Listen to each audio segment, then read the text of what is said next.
24/7.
జ్యోతిని వెలిగించి మీలో ఉన్నటువంటి నిరుద్యోగులైన జ్యోతిని ఆరాధించడానికి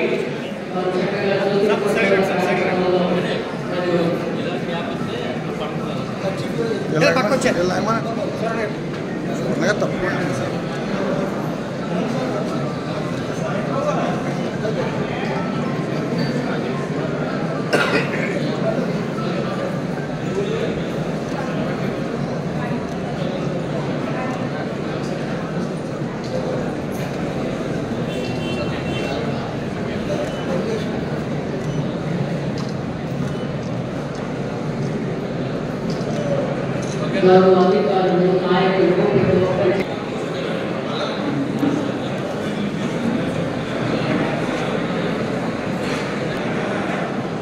దయచేసి మీరు అందరూ మౌనంగా ఉండాలి. మరి రోజు మనం చూసాం చక్కగా ఈ జగ్గంపేట ఏరియాలో ఇంత చక్కని మెగా జాబ్ మేళా మరి జ్యోతుల నెహ్రూ ఫౌండేషన్ మరి వికాస్ ఆధ్వర్యంలో ఎంత జనప్రియమని మీ అందరి జీవితంలో వెలుగు నింపాలని అందరూ ప్రతి ఒక్కరు కూడా ఉద్యోగాన్ని సంపాదించుకోవాలనే ఉద్దేశంతో చక్కటి కార్యక్రమాన్ని ఏర్పాటు చేసినటువంటి వారికి ధన్యవాదాలు తెలియజేసుకుంటూ మీ అందరి తరఫున జ్యోతుల నెహ్రూ ఫౌండేషన్ అదేవిధంగా వికాస్ వారికి కూడా నా కొడుకు కూతురు కూడా చదువు పూర్తి చేసుకుని రేపు ఉన్నతమైనటువంటి ఉద్యోగాల్లోకి వెళ్తారనేటటువంటి ఆశతో ఉంటారు. ఆనందంతో మిమ్మల్ని అందరినీ చదివిస్తారు. మీరు ఉత్తీర్ణత సంపాదించిన తర్వాత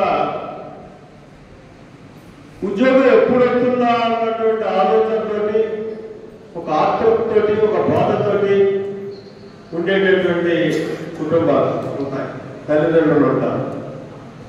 కనీసం వాళ్ళని ఆ బాధ నుంచి బయట పడేయడానికైనా సరే చిన్నదే పెద్దదో ఉద్యోగం ముందు వచ్చిందాన్ని అందిపుచ్చుకున్న తర్వాత అంచెలంచెలుగా మీరు పైకి ఎదగడానికి అవకాశం ఉంటుంది అని చెప్పేసి ఈ సందర్భంగా మనం చేస్తున్నాం.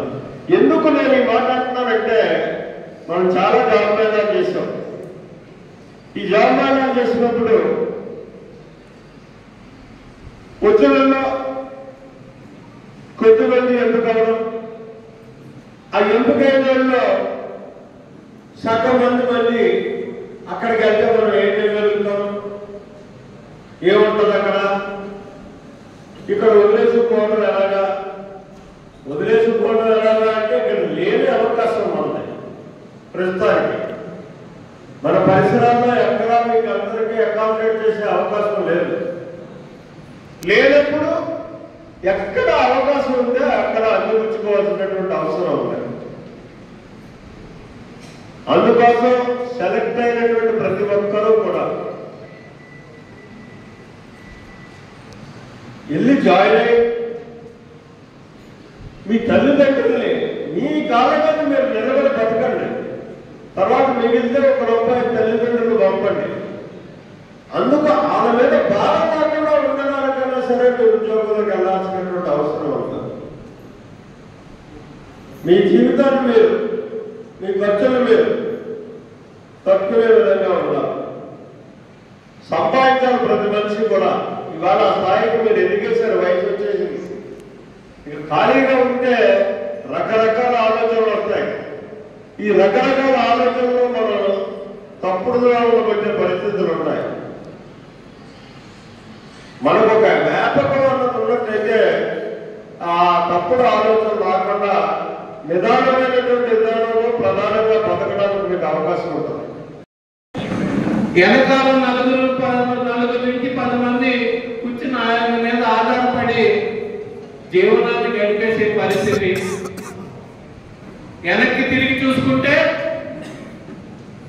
తాతల కాలం లాంటి ఆస్తులు ఈరోజు మీ చేతికి వచ్చేటప్పటికి ఏమీ మిగిలిన పరిస్థితి. కానీ ఈ రోజు కూడా అటువంటి కుటుంబాలు సర్వే అవ్వగలుగుతున్నాయంటే ఆడ మగ తేడా లేకుండా ఖచ్చితంగా నేను ఏదో ఒక జాబ్ చేయాలి, కుటుంబానికి ఉపయోగపడాలి, నా కాళ్ళ మీద నేను నిలబడాలి, వాళ్ళకి సహాయ సహకారాలు అందించాలని ఇక్కడికి వచ్చిన మీ అందరికీ కూడా శిరస్సు వచ్చి ఇదే స్ఫూర్తితో అందరూ ఉన్నట్టయితే ఏ కుటుంబం కూడా ఫైనాన్షియల్ గా వెనకబడదు. ఏ కుటుంబం కూడా ఎవరు నాకు అప్పిస్తారు, ఈ రోజు ఎలా గడుస్తారని ఆధారపడకుండా ఉండాలి. అది జరగాలి అంటే మీ మైండ్ సెట్ మారాలి. మీరు ఖచ్చితంగా ఏ జాబ్ వస్తే ఆ జాబ్, ఎక్కడ వస్తే అక్కడ జాయిన్ అవ్వగలగాలి. తల్లిదండ్రులు చూసుకోవడానికి ఈరోజు జాబ్కు మేము ఎక్కడికో వెళ్ళిపోతున్నాం, తల్లిదండ్రులు ఎక్కడ ఉండిపోతున్నారు అన్న ఆలోచన పక్కన పెట్టి మీరు ఖచ్చితంగా జాబ్ లో జాయిన్ అయ్యి అక్కడుండి ఏమైనా సంతోషాలతో చూసుకున్నట్టయితే అంతకన్నా వేరేది దొరకదు. ఎవరైనా సరే మన తల్లిదండ్రుల్ని